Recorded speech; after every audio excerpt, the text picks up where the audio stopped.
So very recently, we had the unique opportunity to experience what just might be the best kept secret when it comes to golf resorts. And we're talking from two guys who've traveled just about everywhere. We've played pretty much all of the big name courses, whether it be traveling to the Ocean Course at Kiowa or going to St. Andrews and playing the Old Course. If there is a hit list for that must play bucket list, there's a chance we've played most of them. So it's actually a little bit surprising that this place, for as great as it is, slid under our radar for so long. And what's even more important is that not only is it something that you're going to want to put on your personal list, but it's getting even that much better because as part of this golf resort, they are opening what is probably the most anticipated new golf course of 2025. And yes, we even did get to play that. So we're going to talk about everything here. We're going to really lift the veil on this one, and it will no longer be the best kept secret after this. We're going to dive into every detail. Before we do, of course, we want to thank this week's sponsor, Titleist. And guys, how does the best get better? Well, on January 25th, we're going to find out because that is when we all get to play the new Titleist Pro V1 and Pro V1X. And the launch, believe it or not, of the original Pro V1 was way back in 2000. So that makes this year the 25th anniversary of the Titleist Pro V1. So you're wondering what's new? Well, Titleist R&D asked players what they wanted in the new Pro V1 and Pro V1X, and they said more spin on those scoring shots into the green. And the great news is both models give players that increased spin and provide more distance off the tee with even more control with your irons. And guys, I've been playing the Pro V1 for pretty much my entire golf career now. It is the ball that I rely on for every shot in my bag. So visit Titleist.com, find out everything about the new Pro V1 and Pro V1X. I'll tell you what, January 25th can't come soon enough. We are all excited to get the new ball in the bag, that's for sure. So Mike, tell them, what resort are we talking about today? Talking about Cloudland at the McLemore in northwest Georgia. Yeah, and easier to get to than you think. Absolutely. Simple. Very interestingly, when you first look at some of the images, and it's funny, we'll give you a quick background story. This is how we found out about it. How I guess everybody finds out about everything now, Instagram. We were scrolling through and there was just this one very dynamic looking hole. It happens to be the 18th hole on the first course we're going to talk about, which is the Highlands Course. It was just one of those places like, is it real? Is it fake? It looks so insane. It's wild. And we're like, what is this? We start sending it back and forth to each other, do a little digging. We find out it is the McLemore. And the resort that's there is called Cloudland. We'll get into that in just a second. But location-wise, you see it, and these huge mountaintop views, you're thinking, what is this, Colorado? Right, yeah. I'm thinking about all these high-elevation kind of notorious locations. But as it turns out, it is in the northwest corner of Georgia. We were able to get there by simply a short flight from New York to Atlanta, and then it's about a 2-hour drive. Yep. But Tennessee, there's a million other people in range of this place. Not far from Chattanooga. It's not hard to get to, and that's kind of step one for us when kind of putting together a golf trip. You don't want a trip that's going to take one plane, maybe a small puddle jumper plane, more transit. Like, you just want to get there, right? And this, you could do it. Now, most of the trips we go on, you land, you use a little bit of a drive. You know, this one only 2 hours, but what's cool about it is when you get up into those mountains and your elevation starts going up and you start seeing it off the side of the road, like, you're up there. You are up there. Yeah, you're so up there. There's everything that comes into that factor. Of course, you get the incredible views, but you also get the very unpredictable at times weather. So we're going to, like I said, in a minute, we're going to talk about the brand new course, which is called the Keep, which we also got to play, which is, you have two courses that are within a mile of each other. They're both part of the same resort.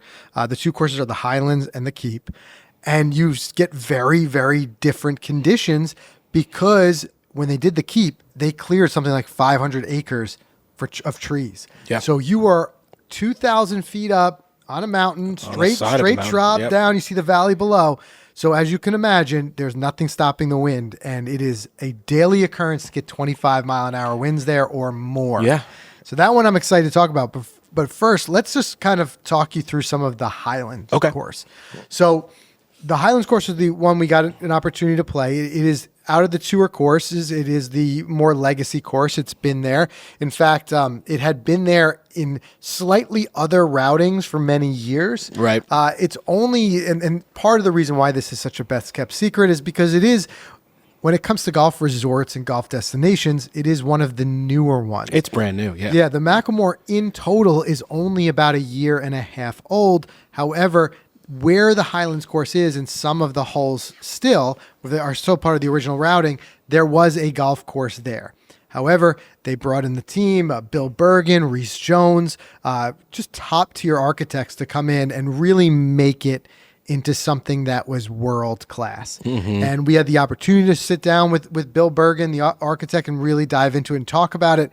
And one of the things he said right off the bat was 18 and what they did to transform 18 was something that they knew was going to grab the world's attention. Yeah. And they absolutely did. Might be one of the most breathtaking closing holes in the game that we've ever experienced. Not for the faint of heart.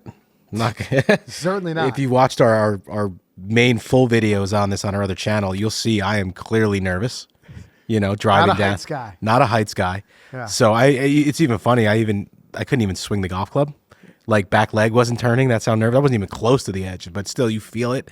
But as far as views, taking out the phone, the cameras, to me, it was one of the coolest places you can kind of shake hands with buddies after a round and just take that photo op. Yeah. And don't let that scare you off either. This guy's like a stage Yeah, no. 5. I'm like stage 5. As like bad as it gets. Like if I stood on this couch, I'd be scared.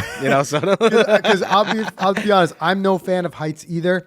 But you were braver than me, man. Right. There is like a certain degree of like, it's not like standing at the edge of a building. Like, Right. You have a little bit more.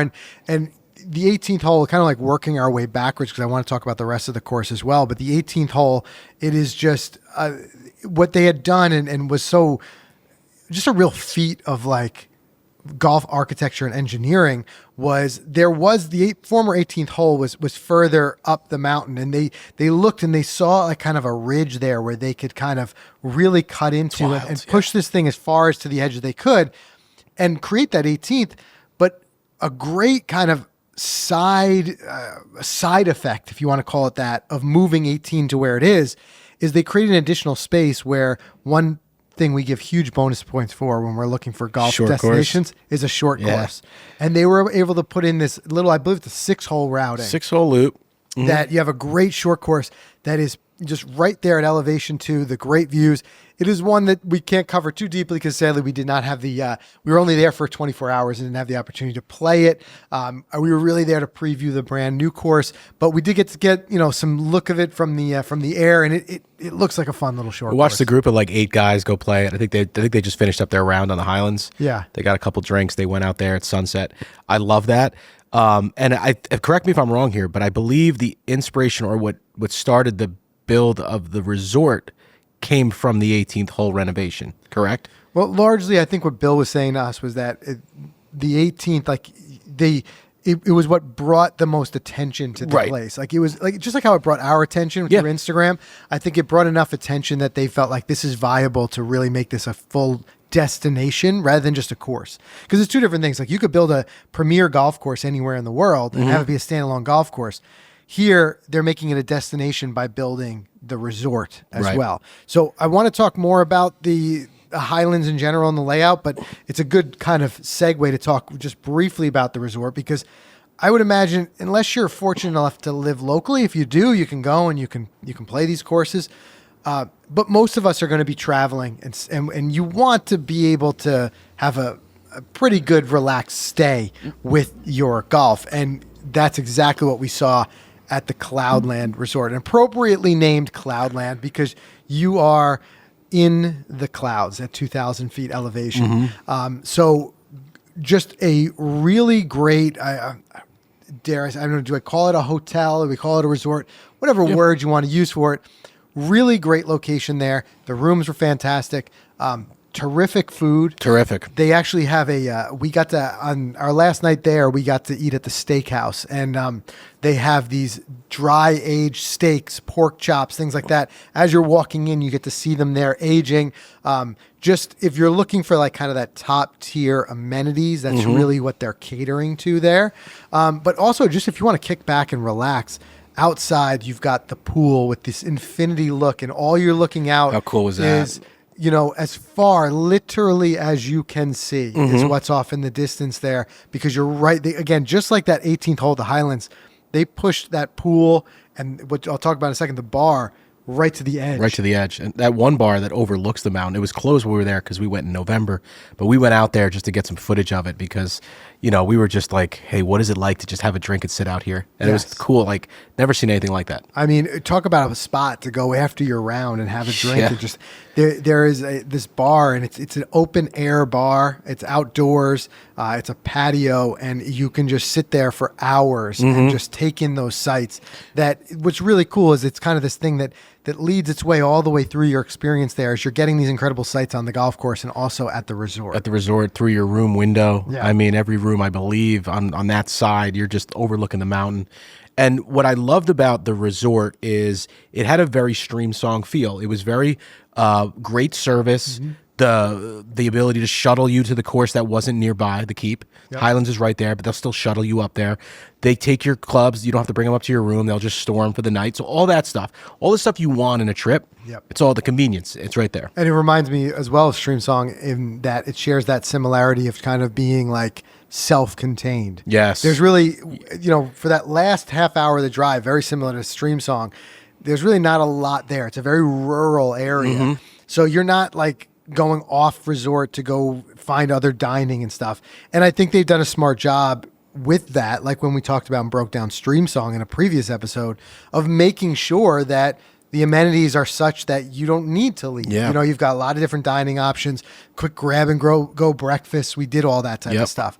So just, fantastic. And I think the main reason we want to cover this, because it's like I want to ease anyone's mind of like saying like the golf can be great, but how good is the stay? Well, they really do match. But getting back to it, the Highlands Course, first and foremost, has a very interesting routing. And one thing that we kept saying was like, you have some holes that are a little bit quirky in some ways, but you also had it where you could do a very healthy debate as to what's the signature hole. Yeah. And I think that to me is one of the key indicators that you've got a fantastic golf course, when it feels like not all the love was poured into one hole, just to get the attention, and you come out and you're kind of putting up with 17 holes to play one great one. Yep.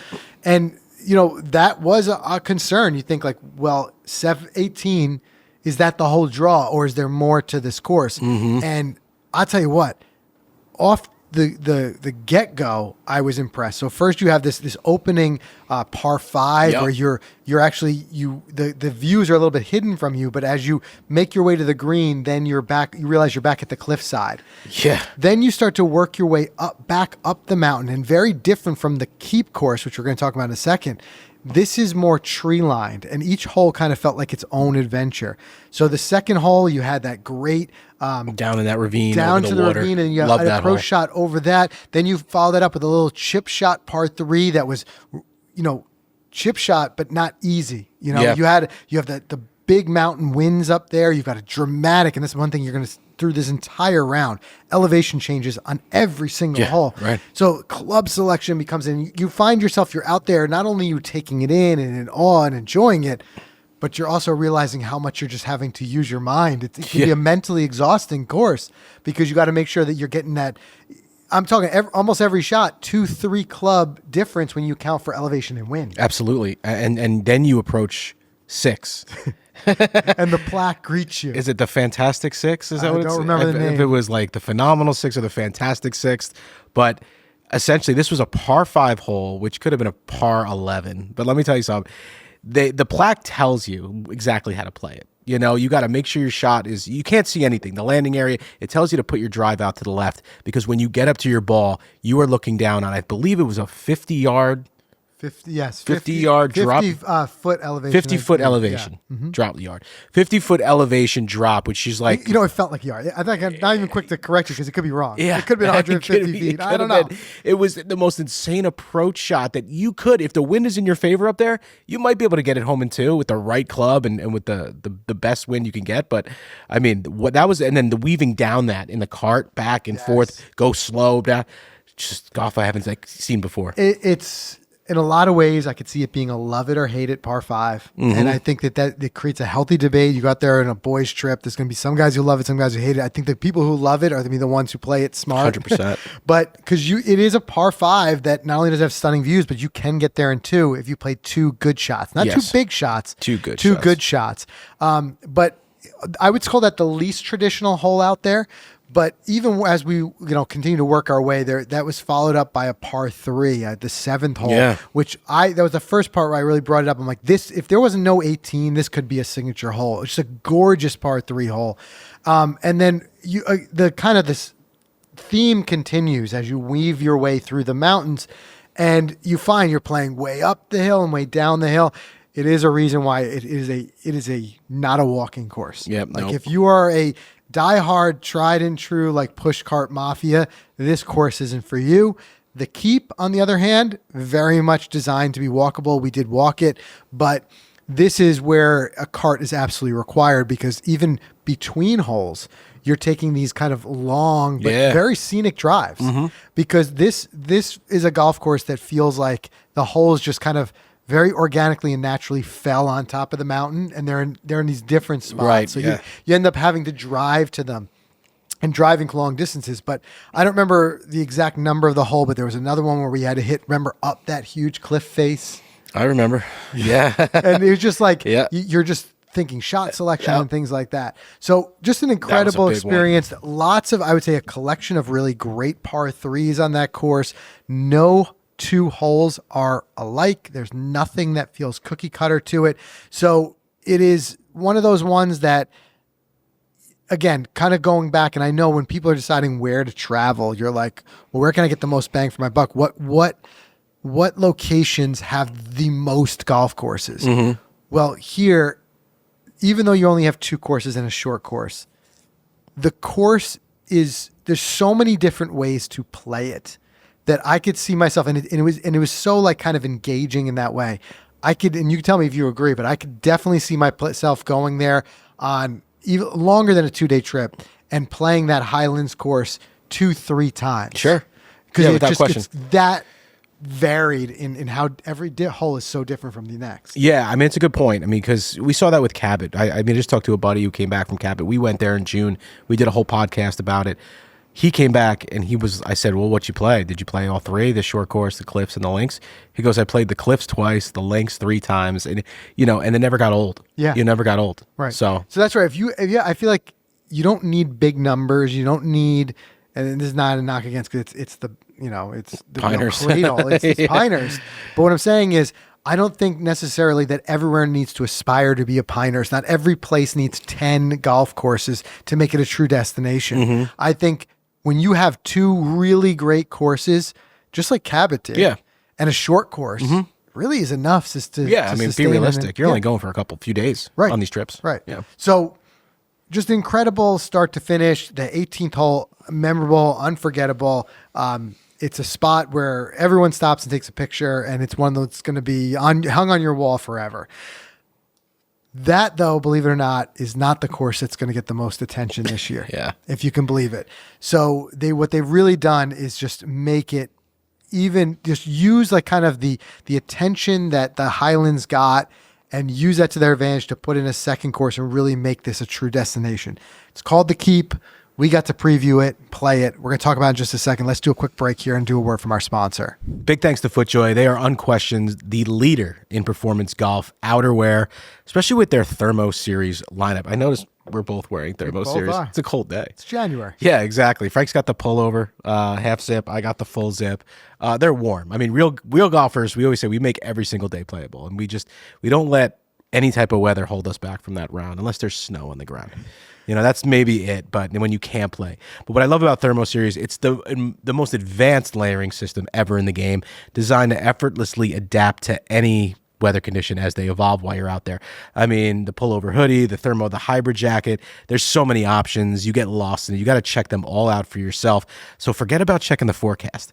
Just go to footjoy.com, find the Thermo Series lineup, go find a jacket that will help you play in any condition, anytime, anywhere. All right, so the big one, the one that's really, like I said, really caught a lot of attention is if you have a very short list of some of the world's best courses that are opening or in 2025, formally and officially, and the Keep is solidly on that. So we got to play it. I will say with the caveat that it's still technically preview play. The course is not open yet. It is set to open in the summer of this year. However, right, I don't know weather-wise how quickly you'll be able to get out there, but like us, there is a spot where you can go and kind of apply for preview play, and you might be able to get out there ahead of the official formal opening. But the reason I say that is because not everything is completely done yet, and we understand that. We've previewed enough golf courses to know that there's certain spots where the grass isn't grown in quite yet. There's still some spots where there's some construction fences and stuff remaining, but the routing is there. We got to have the feel for it. The greens were absolutely incredible for how young they were. They really rolled true. So that, to me, made it we were able to really actually play around and experience that, even though it's preview play. But in talking to Bill Bergen and getting an idea of you realize these golf courses are multi-year efforts.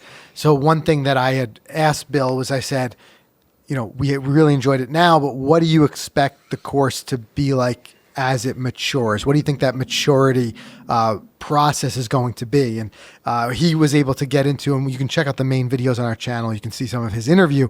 But he talks about how the different grasses they planted and how that's going to grow in. And you're going to start to see, and really taking advantage of those mountaintop winds as the high fescue grows in, which was not present when we were there. You're going to get that rippling wave effect. It's going to have a great visual.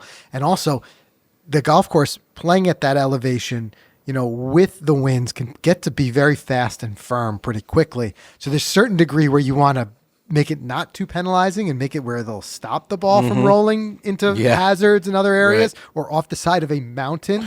So they very wisely are planting grasses that will slow things down in certain areas.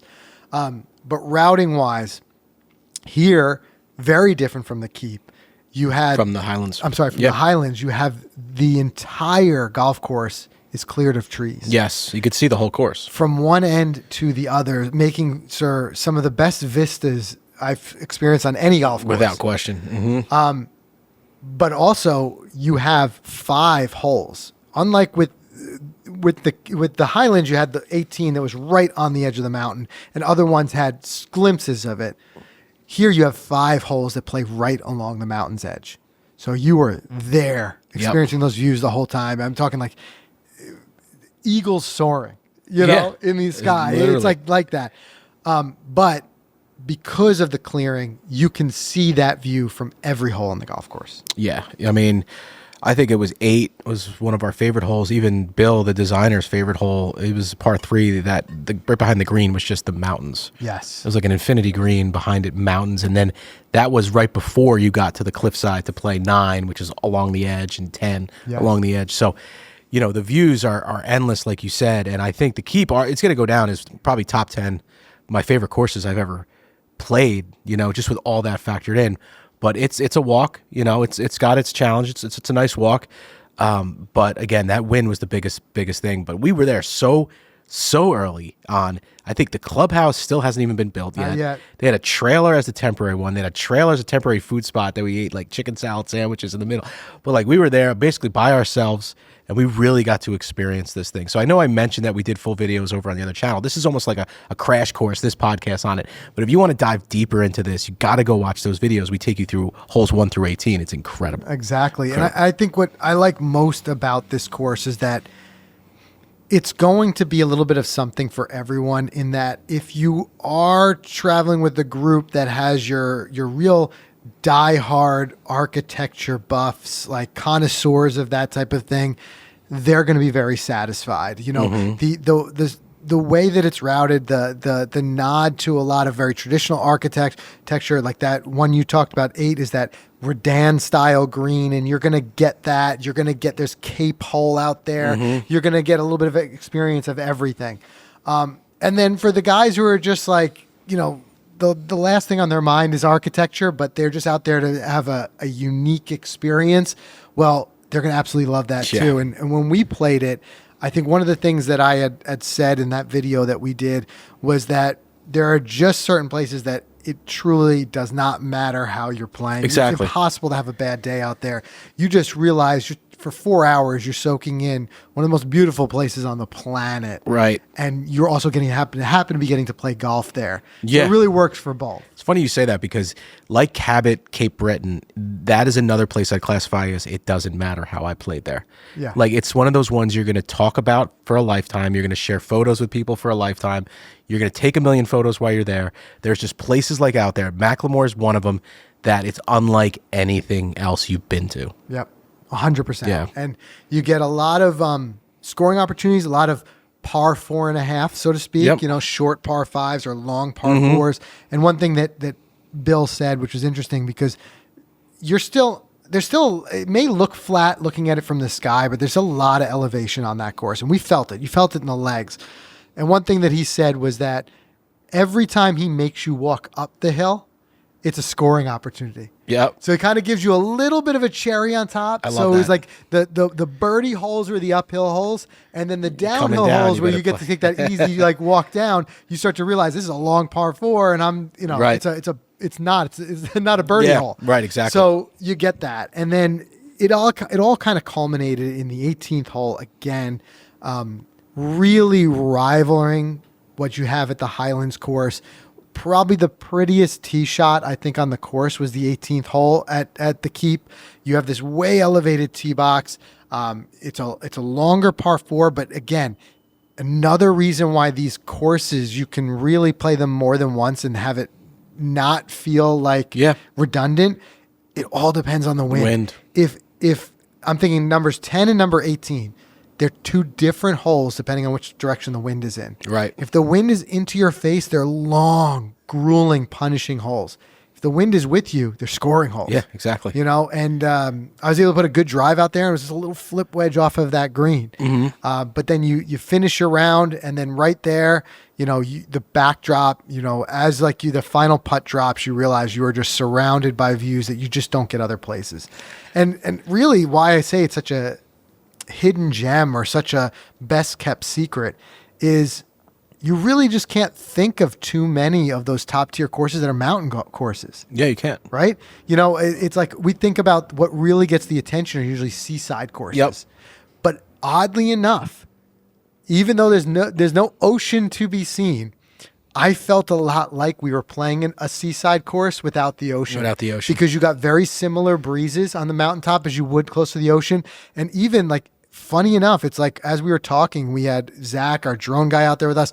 We're having a conversation. We're saying, what does this remind you of? I'm like, interestingly, it's like Kapalua. Yeah. You know, Right. with the elevation changes and the wind being such a factor. Yet it's not. You're on top of a mountain. You're on top of a mountain. Right? Yeah. You're miles inland from any ocean. So I think the reason we want to highlight it is not only is it just a fabulous destination, a memorable destination, but it's just something so different. If you feel like you're taking the same trip year over year in a way, where you're like, oh, we're always playing either in the sandboxes of Pinehurst and the Robert Trent Jones Trail in Alabama, like the one that people will keep doing. Sandy areas, or playing the oceans and like the whatever, which, you know, you could have worse problems than being just sick of that stuff. True. I get it. Yep. But I'm just speaking of like, if you've done it all and like you're looking for something different, then a mountaintop golf experience like this is really unmatched. Yeah, and hats off to us because I believe the Keep was the third course we played last year where the clubhouse wasn't even built yet. Cabot Citrus Farms, Pinehurst number 10. Yep. And now this one. Just tipped your cap to yourself. I like that. You know, you got to tip your cap to an epic Give year. yourself his own time. Yeah, I think our hats off to ourselves. I think I'm reflecting back on how epic 24 was. But you're right, which is why I want to talk about here. Like I said, we've had the good fortune of playing a number of brand new golf experiences. And as this becomes more and more of a thing where, you know, buddies golf trips are just becoming such a culture in and of itself. And there are so many of the household name places. I think places like Bandon Dunes and stuff, which are absolutely stunning, amazing, memorable moments. But like, sometimes it takes 2 years to even get a tee time, right? that's when it's sometimes also important to highlight some of these other places that, and it doesn't have to be as big of a deal, like going to Bandon for a week. Dude, Atlanta is one of the busiest airports for a reason. You can fly into Atlanta from almost any part of the country pretty quickly. Yep. 2-hour drive, spend the weekend here, play some incredible golf you'll never forget, and get out. That's it. That's what we did. It's not going to be a secret much longer, but we had a great experience. If you've experienced it yourself, we'd love to hear about it in the comments. So make sure you guys let us know. And on our list for this year is to play a lot more incredible locations. So, of course, each one of them, we'll break them down here on the podcast. So make sure you subscribe. Arizona coming up. Arizona's coming up real soon. So stay tuned for a podcast on that one. We'll see you in the next one.